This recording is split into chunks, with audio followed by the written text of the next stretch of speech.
It's not something you can just test once and think it's right.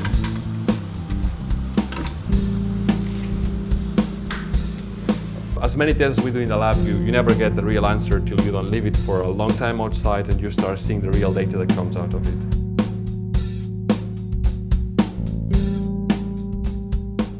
That's one of the devices that we keep upstairs just to report data and to keep testing different versions of the software that runs on the device that we keep testing. So we could see, for example, now that's the level of light. You could see here from late July to all the first week of August we are now. And we can, for example, simply just ask it to compare light versus temperature. And we can, for example, quickly see, that's every day. We could see basically how the sun shines in the morning. And of course, I could even go and get it from our API. So for advanced users, they might be going here into the API reference and they might be looking at ways they can just go here and request the data.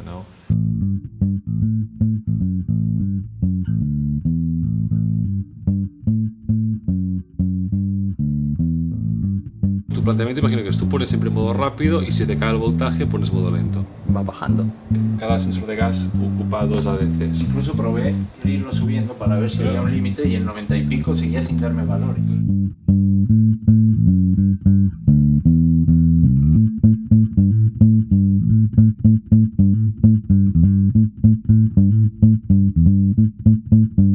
That's what we work on. So that's the new version 1.5. So we have the sensor board as before, we have the core board. We basically work out the sensor board to improve the audio. So now we use a MEMS microphone.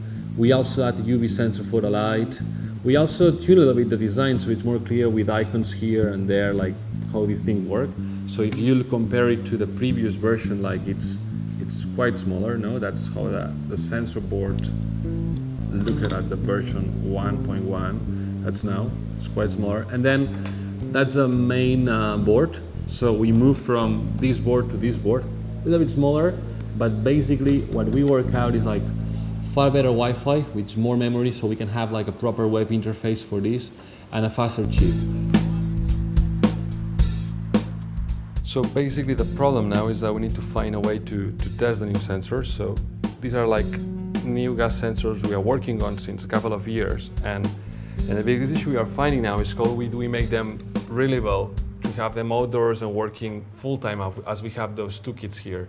So we'll need to find a way to basically design like something like this. Yeah. We can fit this inside somehow look like this.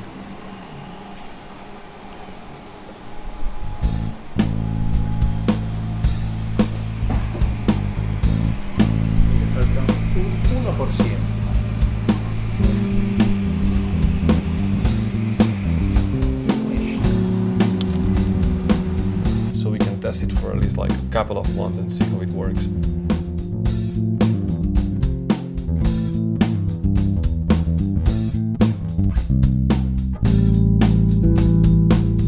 We evaluated how communities were using Smart Citizen in different pilots in Barcelona, which is a community that crowdfunded the project initially, in Amsterdam and in Manchester. A big percentage of people disengaged with the project because they couldn't set up the sensors. They didn't have the skills to very easily get the sensor to start streaming data into the platform. And I think that what's crucial there for us is to put a lot of energy in making the onboarding toolkit. So with the Smart Citizen Kit installation, we are trying to make it as optimized and accessible as possible to reach as many people as possible. And so we're doing that primarily by condensing the sign-up experience into one simple step-by-step application that installs the Smart Citizen for you. Exactly. So what we've been working on over the past couple months is bettering this process. What we've done is optimize this experience across multiple devices. We've set it up so now you can install the Smart Citizen Kit wirelessly without having to have cables. And we also simplified the language so people can really understand what's going on.